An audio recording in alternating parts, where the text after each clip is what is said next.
Swayam Prabha. Digital India. Educated India.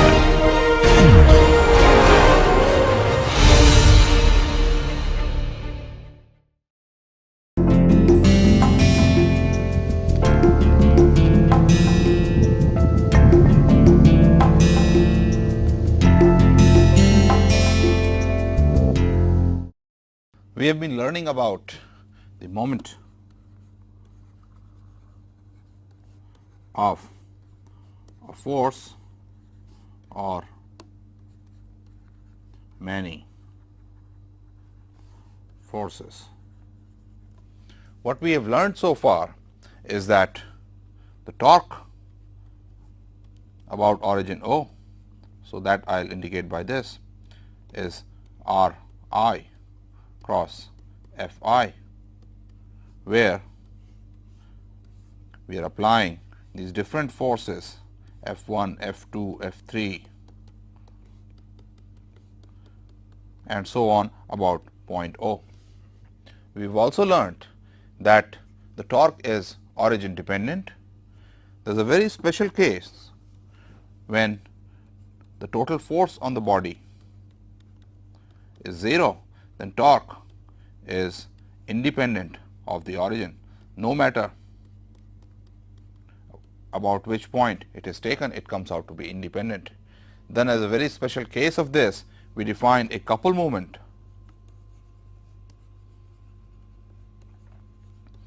which is nothing but two equal and opposite forces separated by a distance d. In this lecture, we study moment a little more.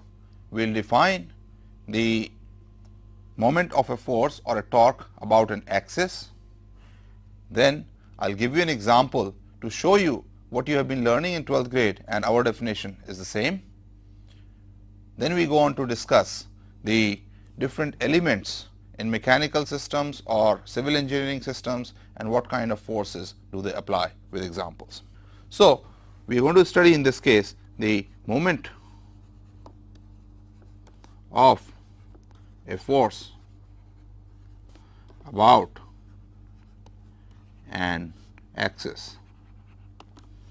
Why this is important is, a lot of times, for example, you have situations where something is actually made to rotate about an axis, this axis of a rotating disc I may have fixed in ball bearings which are fixed in some place. In that case, no matter what force you apply on the disc, the only component that is responsible for its rotation is that in the plane of the disc. And then if you recall your 12th grade physics, you have been defining torque about an axis as force times the perpendicular distance of the line of force from the axis. Now, we will get more sophisticated now that we have mastered the vector algebra and so on, and define the torque about an axis in a slightly different manner, which I will show through an example is equivalent to what you have been learning. So, let us say there is a disc which is rotating about a fixed axis which is in the direction of unit vector n, and there are various forces working on it. Then the torque about the axis n is going to be equal to the dot product of n with respect to the total torque about, say, the origin O.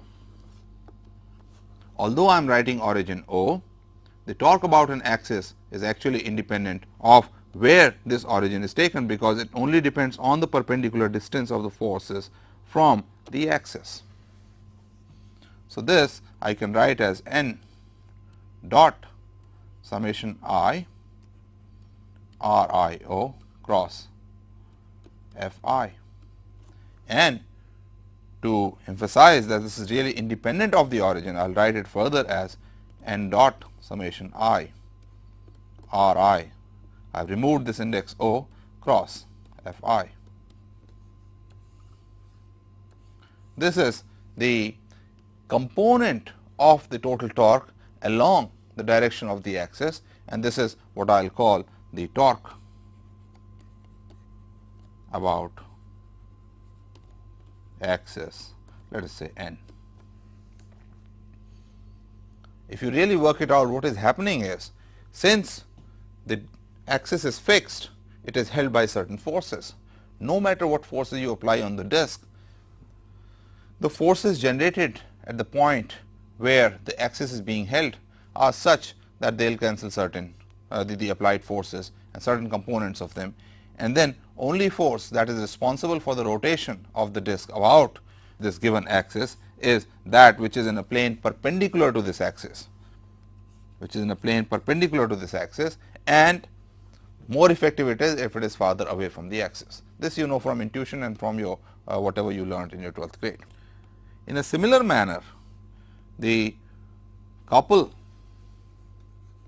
moment about an axis is the couple moment tau dot n, tau about an axis. Exactly the same thing as a torque, because couple moment is nothing but a very special torque. Let us now see if this sits well with our definition of torque about an axis is equal to force in the plane perpendicular to the axis times the perpendicular distance of the force line from the axis. This is the definition you have learned in your 12th grade. So, as a simple example, let me take a disc which is free to rotate about the z axis.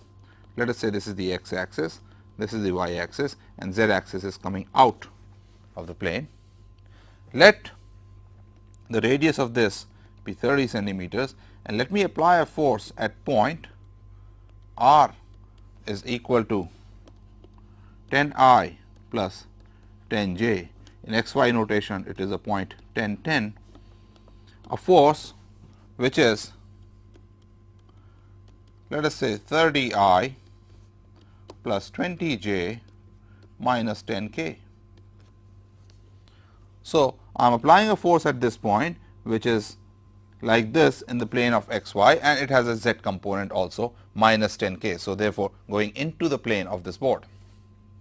The torque, total torque due to this force is going to be equal to r cross f. Again, I emphasize, recall from your previous lecture, that this r could be anywhere along the line of action of this force. Right now, we will take r to be 10 I plus 10 j. So, this is equal to 10 I plus 10 j cross 30 I plus 20 j minus 10 k. Let us work it out, and it comes out to be 200 I cross j, which is k. I cross k is minus j. So, minus minus plus 100 j. J cross I is minus k. So, minus 300 k, and j cross j is 0. J cross k is I. So, minus 100 I. So, this comes out to be minus 100 I plus 100 j minus 100 k. That is the total torque, but I want to find the torque about axis z, because this disc is free to rotate about axis z. So, that torque, so let me make the picture again. Here is the disc. The torque came out to be minus 100, let us see, this is minus or plus, minus 100 I plus 100 j minus 100 k torque vector. So, torque about z is going to be k dot the torque, and which is going to be minus 100 Newton meters. Minus sign means that this is pointing in the direction of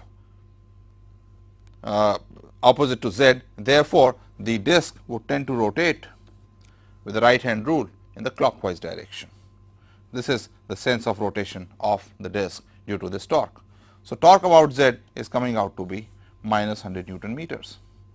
Let us see if this is consistent with what we have been learning in our 12th grade.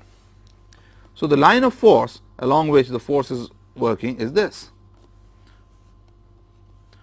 The force is 30 I plus 20 J minus 10 K. As I said earlier, the only component of force that is responsible for rotation about the z axis is that in the plane perpendicular to the axis. So, only these two components. So, it is only these two components or the force in the plane of x and y that is going to be responsible for the rotation of the disc. And therefore, first thing we do is for tau about z we ignore this force, the component of the force along the z axis. It cannot apply any force about the z axis. So, tau about z is going to be given rise to by 30 I plus 20 J. What is the magnitude of the force? It is 30 square plus 20 square. So, that comes out to be 900 plus 400, that is 10 square root of 13 newtons in this direction. I want to find the distance perpendicular to this force, that is this distance d from the origin. Let us find that. Let me make the picture again. So, as far as the rotation of the disc is concerned,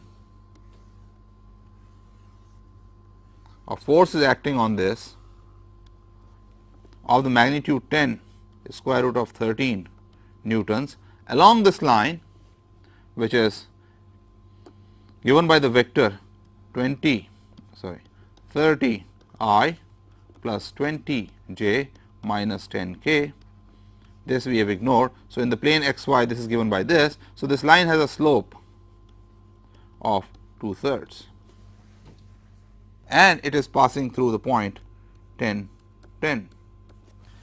Therefore, the equation of this line along which the force is working is y minus 10 is equal to 2/3, that is the slope, times x minus 10, and therefore 3y minus 30 is equal to 2x minus 20, or 3y is equal to 2x plus 10.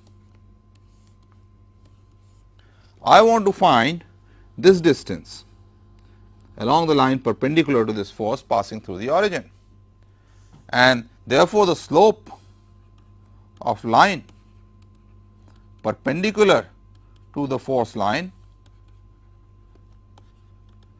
is going to be minus 3 over 2. Let me make the figure again. This is the disc, here is the force acting, and I am interested in this distance. The slope, the equation of this line is 3y equals 2x plus 10.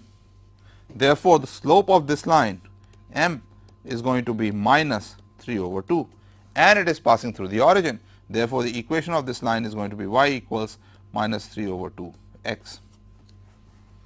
The line along which the force is working is 3y equals 2x plus 10, and therefore, I can find out what the intersection point is. You work it out and you will find that x comes out to be equal to minus 20 over 13 and y comes out to be equal to